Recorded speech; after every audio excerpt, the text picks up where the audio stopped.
పత్తుల సరితాదేవయ్య గారు కాంగ్రెస్ పార్టీ నిలబెట్టిన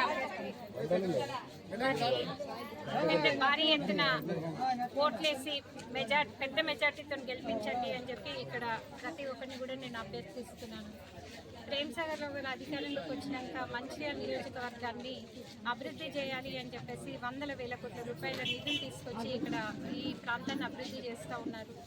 అయితే మన నస్పూర్ని మంచిర్యాల కార్పొరేషన్లో చేర్చడం జరిగింది. నస్పూర్ మాత్రం ఎప్పుడు అభివృద్ధికి నోచుకోకుండానే ఉంది. అయితే ఇక్కడ గతంలో టీఆర్ఎస్ అప్పుడు పాలనప్పుడు దీన్ని మున్సిపాలిటీ చేసింది, కానీ ఇక్కడ ఎట్లాంటి మౌలిక వసతుల కల్పన అనేది జరగలేదు. ప్రేమ్సాగర్రావు గారు అధికారంలోకి వచ్చిన తర్వాత ఇక్కడ సింగరేణి నుండి 7-8 కోట్ల రూపాయలు తీసుకొచ్చి ఇక్కడ అసలు మున్సిపల్ కార్మికులకు జీతాలు చెల్లించే పరిస్థితి లేదు. అలాగే చెత్త సేకరణ బండ్లకు డీజిల్ పోయించే అంత డబ్బులు కూడా ఇక్కడ మున్సిపాలిటీలో లేవు ఆ రోజు. అయితే అక్కడ నుండి సింగరేణి నుండి డబ్బులు తీసుకొచ్చి ఇవి నిర్వహణ అనేది చేస్తూ ఉన్నారు. ఇవాళ మంచిర్యాల కార్పొరేషన్లో దీన్ని కలిపితే నస్పూర్ కూడా డెవలప్ అవుతుంది అన్న ఉద్దేశంతో కలపడం జరిగింది. అలాగే ఇక్కడ ప్రధానంగా చూస్తే ఇళ్ల పట్టాల సమస్య ఒకటి ఉంది. అది సింగరేణి మంత్రి ఎవరైతే ఉన్నారో ఉప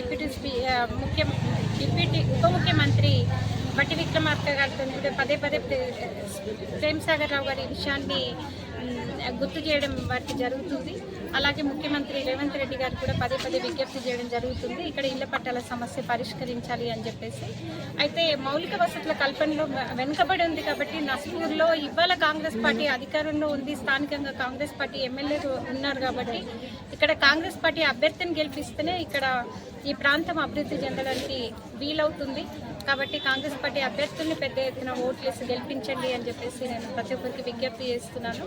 అయితే మంచిర్యాల విషయానికి కూడా వస్తే 70 ఏళ్ళ మంచిర్యాల మున్సిపల్ చరిత్రలో ఇక్కడ ఒక హిందూ శ్మశాన వాటిక అనేది లేదు. ప్రేమ్సాగర్రావు గారు అధికారంలోకి వచ్చినాక 11 కోట్ల వ్యయంతో 4 ఎకరాల స్థలంలో హిందూ శ్మశాన వాటిక నిర్మించడం అనేది జరిగింది. దానికి వండర్ బుక్ ఆఫ్ వరల్డ్స్లో అవార్డు కూడా వచ్చింది. అలాగే విద్యా వైద్యం మీద కూడా దృష్టి పెట్టి ప్రభుత్వ స్కూల్స్కి 1 లక్ష రూపాయల నిధులు తీసుకొచ్చి వాటిని బాగు చేయించడం అనేది జరుగుతుంది. లక్షపేటలో ఒక స్కూల్ కాలేజ్, అది ప్రైవేట్ స్కూల్స్కి కాలేజెస్కి నీట్గా నిర్మించడం జరిగింది. తెప్పనపల్లిలో కూడా ఒకటి 200 కోట్లతో ఇంటిగ్రేటెడ్ స్కూల్ కూడా నిర్మించడం జరుగుతూ ఉంది. అలాగే హాస్పిటల్స్ విషయానికి వస్తే గతంలో మాతా శిశు హాస్పిటల్ గోదావరి ఒడ్డుకు కట్టి ప్రతిసారి అక్కడ ముంపు సమస్య ఉండేది. ఇప్పుడు నగరం నడిబొట్టున ఐబీ స్థలంలో 4 ఎకరాల స్థలంలో 300 కోట్లతో సూపర్ స్పెషాలిటీ హాస్పిటల్ నిర్మించుకుంటున్నాం. అలాగే లక్షపేటలో కూడా ఒక 30 పడకల హాస్పిటల్ కూడా నిర్మించి అది ఇప్పుడు ప్రజలకు అందుబాటులోకి తీసుకురావడం జరిగింది. అంటే ఈ ప్రాంతంలో ఎవరికైనా ఆరోగ్యం బాగాలేకపోతే వాళ్ళని కరీంనగర్, హైదరాబాద్ తీసుకుపోకుండా మన దగ్గర ఒక అత్యుత్తమ వైద్యం లభించే విధంగా సూపర్ స్పెషాలిటీ హాస్పిటల్ నిర్మించుకోవడం అనేది జరుగుతుంది. అలాగే రోడ్స్ వైడనింగ్ కానీ మిగతా ప్రజలందరికీ ముఖ్యంగా తాగునీళ్ళు నస్పూర్లో కానీ మంచిర్యాలలో కానీ ఎల్లంపల్లి ముంపు ప్రాంతం మన దగ్గర ఉన్నా కూడా ప్రతిసారి మంచినీళ్ళకి ఇబ్బందిగా ఉండేది. ట్యాంకర్ల ద్వారా మేమే గోదావరి నీళ్లు తీసుకొచ్చి సప్లై చేసేవాళ్ళం. ఇప్పుడు ఆ నీళ్లకు కూడా ఇబ్బంది లేకుండా ప్రతిరోజు కూడా మంచినీళ్ళు అనేటివి ఫిల్టర్ చేసి ఇస్తున్నాం. 16,500 కొత్త నల్ల కనెక్షన్లు కూడా ఇవ్వడం జరిగింది. అయితే మిగతా రోడ్లు కానీ డ్రైనేజీలు కానీ చెత్త అనేది సేకరణ కానీ వీధి దీపాలు కానీ ఇవన్నీ పనులు ఎప్పుడు జరగాలన్నా కూడా మా కార్పొరేటర్లను గెలిపించండి అని ప్రతి ఒక్కరికి విజ్ఞప్తి చేస్తున్నాను.